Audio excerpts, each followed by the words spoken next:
Hey guys, I hope you have been doing well. In this video, I'm going to be sharing our long-term review of the OnePlus 9. While I've been busy testing so many mid-range phones that I've launched in 2021 so far, one of our team members, who's also a OnePlus enthusiast, was tasked with using the OnePlus 9 as his daily driver for how long exactly? 2 months. Okay, so in all this time, it has received several updates from OnePlus that's fixed a lot of issues, and I think this is a good time for us to share our experiences with you guys. So let's get straight into it. Okay, let's start with the performance side of things, and as expected, the company has not made any compromises here as compared to the more expensive OnePlus 9. Hence, it delivers as good a smartphone experience as relatively more expensive devices. Yet, it feels like OnePlus has cheaped out a little bit in terms of its vibration motor, as its haptics is not as good as the 9 Pro. Regardless, we are yet to encounter even the slightest hint of stutter in this Snapdragon 888 powered beast, no matter what the intensity of the workload is. Plus, it does not heat up as much as the 9 Pro either. I don't mean to say that the OnePlus 9 stays cool in every condition, but I have experienced its cooling solution to be slightly more effective than the OnePlus 9 Pro while playing games or shooting 4K videos and such. Moving on, as with other phones with this flagship chipset, the OnePlus 9 is able to handle even the most graphic-intensive titles like Genshin Impact smoothly in the default settings. But cranking up the settings to 60 FPS, the gameplay is still fairly smooth, although it introduces few jitters every now and then. However, the bigger caveat here is that the phone heats up beyond 42 to 43 degrees surface temperature under this. So we recommend you stick with the default setting in Genshin Impact for a stable and more comfortable gaming experience. We've also played our fair share of Pubg Mobile on this phone. Here, the OnePlus 9 maintained a stable 40 FPS in the highest of settings, and thanks to the incredibly low touch latency of 240Hz, the gameplay on this phone is further elevated. However, to differentiate it from its Pro model, the company has skipped on the Hyper Touch feature here that bumps the screen's touch response all the way to 360Hz. Well, such petty compromises from OnePlus have really become common in the past couple of years, so I can't say that I'm really surprised. Anyways, before moving forward, let me give a quick shout out to the sponsor of today's video, Skillshare. With the ongoing lockdown presenting us with the perfect opportunity for remote learning, Skillshare is where you'd want to be. Personally, I've been taking the advanced video editing class by Jordi Vandeput, and thanks to this, you've probably noticed few improvements in the quality of our recent videos already. Plus, its free to download mobile app means I can learn on the go as well. And right now, Skillshare is offering a free trial of their premium membership for the first 1,000 people to sign up using our link. All the links will be given in the description, so be sure to check them out. And now, back to the review. On top of the discounted touch sampling rate, OnePlus has also failed to bring 90 FPS gameplay in Pubg Mobile on this year's flagship phones. As a result, the OnePlus 9 can only hit a maximum of 60 FPS in extreme frame rates and HDR graphics, which is strange because the older OnePlus 8 series could hit 90 FPS. Plus, as I mentioned earlier, the OnePlus 9 does heat up while gaming. A couple of recent updates have minimized the issue to some extent, but it seems like the Snapdragon 888 is the bigger culprit here. Okay, gaming aside, normal day-to-day tasks on this 120Hz refresh rate screen has been a great experience. The company's Oxygen OS is really well implemented, and we've had no issues concerning sluggishness or stutters while scrolling, multitasking and the likes here. The only thing that I'm slightly disappointed by is that OnePlus has been pretty slow with monthly updates on its phones, since both the OnePlus 9 and 9 Pro are still running on May's security patch while we're already halfway past June.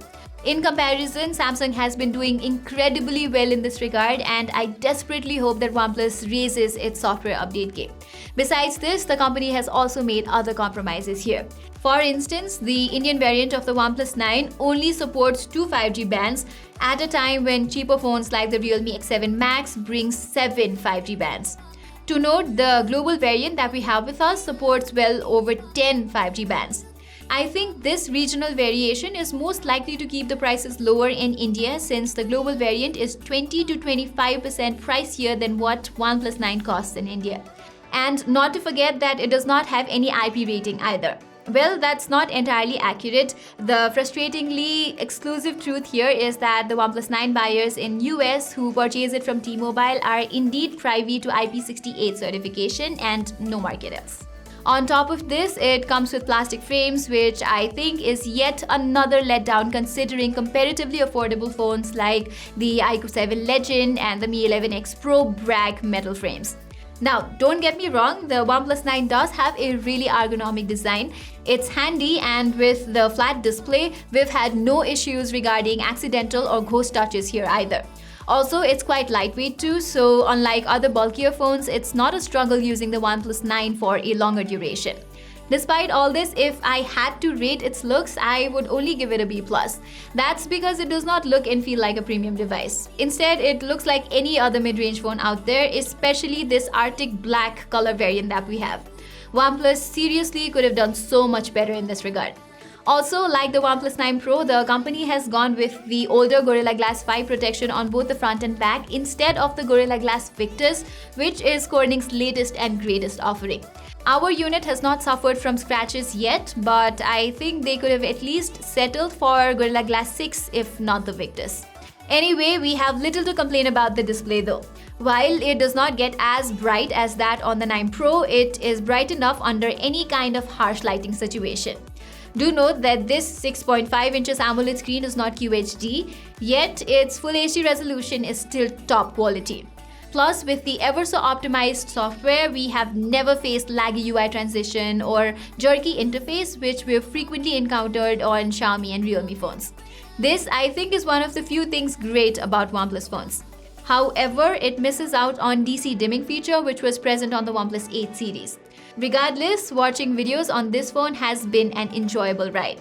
Plus, its stereo speakers are as good as the ones on the OnePlus 9 Pro, which further adds to the content consumption experience. They're loud with really balanced mids and highs. This AMOLED screen is also housed to an optical in-display fingerprint sensor, which is expectedly fast and accurate. Still, OnePlus could have placed the sensor a little higher, but over time, I think you'll get used to it.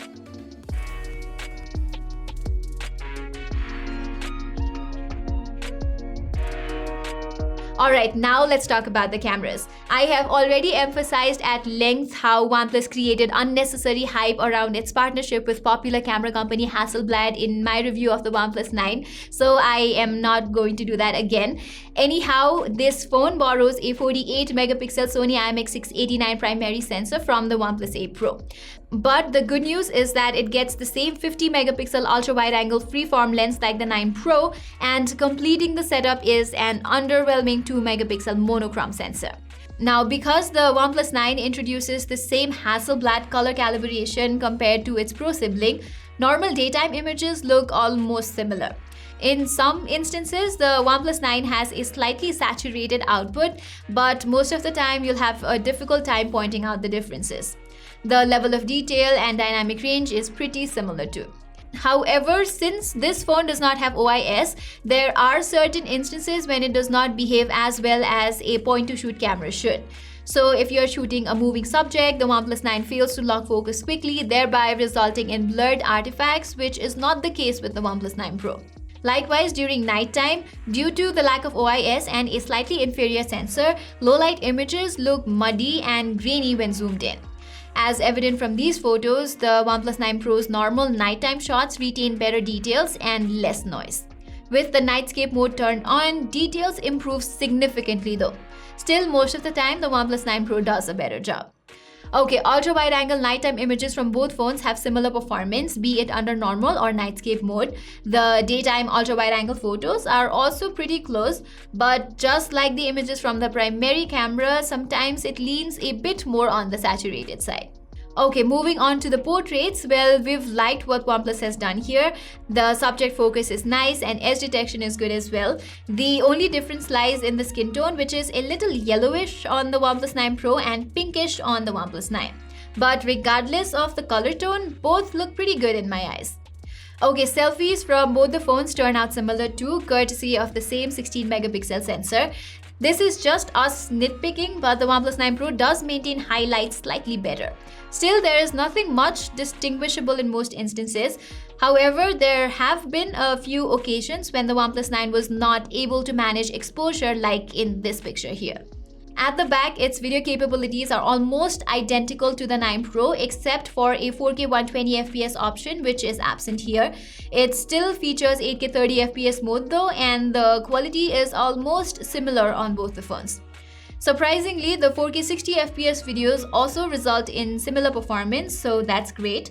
But sometimes the lack of OIS is dearly missed in dimly lit or low lighting situations where it falls victim to slight jerks, while its Pro sibling manages to deliver relatively stable output.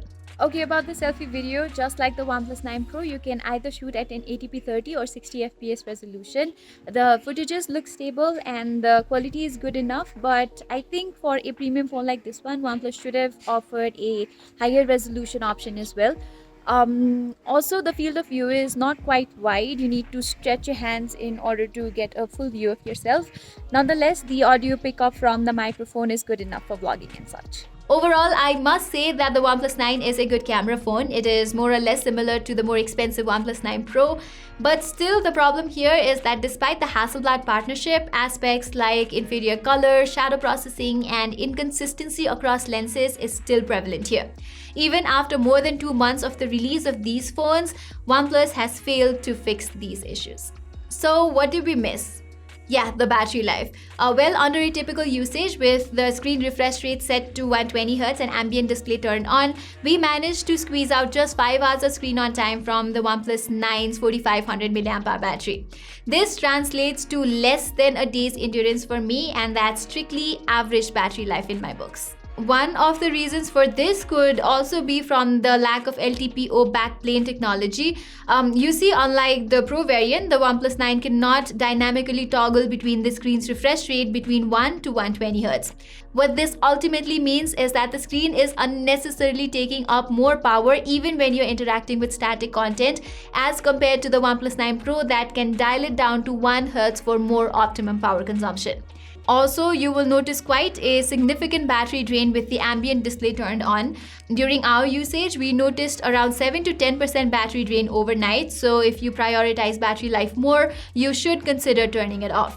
But since it supports 65-watt fast charging like the 9 Pro, the OnePlus 9's dual 2250 mAh cell jumps from 0 to 100% in around 30 minutes only. However, I was quite annoyed to see the phone's Indian variant losing wireless charging capability altogether, while its global model features a mediocre 15-watt wireless charging speed. I think they could have at least offered a 30-watt wireless charging support though.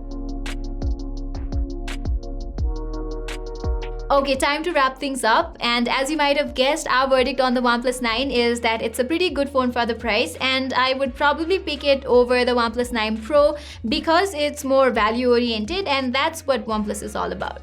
Having said that, I feel like OnePlus has priced this phone 10 to 15% higher than what feels justifiable. For instance, this phone lacks OIS, telephoto lens, LTPO technology, IP rating, and it has got plastic frames. So because of this, buyers might be tempted to go with cheaper alternatives like the iQOO 7 Legend and the Mi 11X Pro, which practically offer similar specs as the OnePlus 9. So guys, that's all for this video. If you liked it, do not forget to give it a thumbs up, and I will also be coming up with a detailed comparison between the OnePlus 9 and the Mi 11X Pro. So stay subscribed to our channel. Till then, I'm Pratima, and thank you so much for watching, and stay safe.